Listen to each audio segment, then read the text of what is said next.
What Rick Olmsted did in laying out the campus is that he understood that Louisiana's landscape was composed of varied kinds of geographies.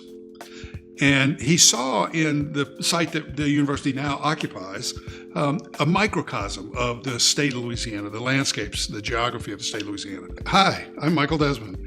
I'm an architect.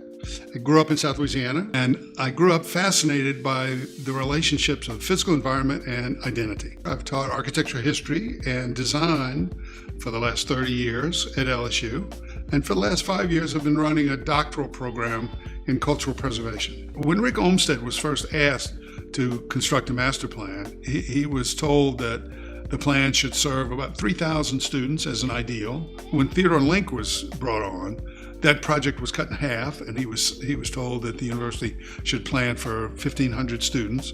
And so what Link did is he shrunk Olmsted's plan. He based his on it, but shrunk it, collapsing some of the quadrangles together and doing what architects do sometimes is making the project self-referential, so that there's a very clear quadrangle structure with symbolic buildings at the four ends of the quadrangle that create a dialogue amongst themselves, receive the people from the state into this dialogue, still oriented in line with the westward view, but that was cut off and not as integral a part of the campus plan as it had been under Rick Olmsted's. Still the idea of what he called hill countries, highlands, North Louisiana, the Washington parishes, that sort of thing.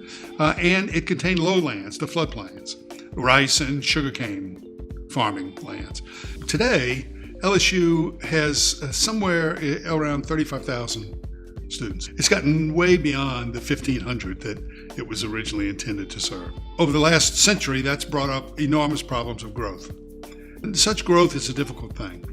And we've gone through, in the last 20 years at the university, we've gone through a series of future-looking comprehensive master plans. The idea of trying to bring order to the random building, the more or less random building that's happened over the last 50 or 60 years. The architects and landscape architects, some of the finest in the world that were involved in this new comprehensive master plan, understood the beauty of Rick Olmsted's original vision.